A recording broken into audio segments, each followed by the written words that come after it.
நீலக்கோட்டை மிதித்த பெண் பயங்கரமாக மாறினாள். பண்ணையைச் சுற்றி நீலவட்டம் போட்ட மர்ம நபரின் செயலால் வட்டத்திற்கு வெளியே சென்ற மனிதர்கள், மிருகங்கள் கொடூரமாக இறந்தனர். வெய்யும் லூ பெண்ணும் நீலக்கோட்டின் எல்லையைத் தேடினர். ஆனால் அடுத்த பண்ணையில் நீலக்கோட்டை மிதிக்காதவர்கள் கூட இறந்து கிடந்தனர். உண்மையான ஆபத்து வட்டத்திற்கு உள்ளேயே இருந்ததா?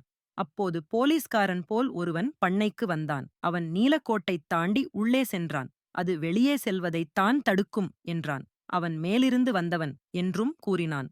லூபென் பக்கத்து பண்ணையில் கதவைத் திறக்க அது மூடிக்கொண்டது. ஆ வெய் உள்ளே துப்பாக்கியால் சுடப்பட்ட உடலைப் பார்த்தான். அடித்தளக் கதவு திறந்திருந்தது.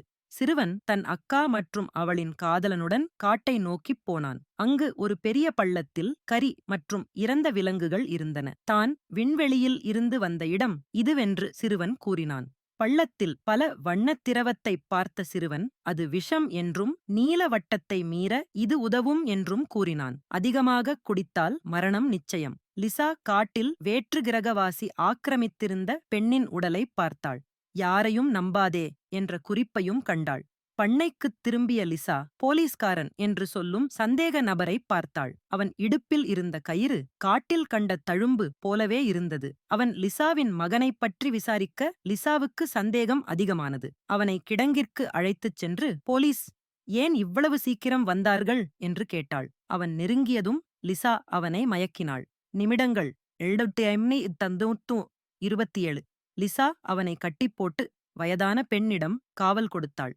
நீலக்கோட்டு எல்லையில் சிறுவனையும் மற்றவர்களையும் சந்தித்த முகமூடி அணிந்தவன் வானவில் திரவத்தை எடுக்க முயன்றான். சியாவ் மெய் அவனை கத்தியால் குத்தினாள். முகமூடியை எடுத்தபோது அவன் ஒரு வயதான கருப்பின மனிதன். அவன் கெட்டவனாகத் தெரியவில்லை. முன்பு பண்ணை மக்களுக்கு எச்சரிக்கை கொடுத்தவன். அவன் வேற்று கிரகவாசியைத் தேடி வந்தவன் போல் இருந்தது. கைதியின் பேச்சைக் கேட்டு ஏமாந்த வயதான பெண் நெருங்கியதும் அவன் தன் உடலை மாற்றினான். விழித்தவன் என்ன நடக்கிறது என்று தெரிவதற்குள் வயதான பெண் அவனைச் சுட்டுக் கொன்றுவிட்டு தப்பிக்க முயன்றதாக நாடகமாடினாள். யாரையும் நம்பக்கூடாது என்பதன் காரணம் இதுதான். மற்றொரு பண்ணையில் லுபென் 7 வண்ண ஒளி கொண்ட மரத்தை அசையாமல் பார்த்துக் கொண்டிருந்தான்.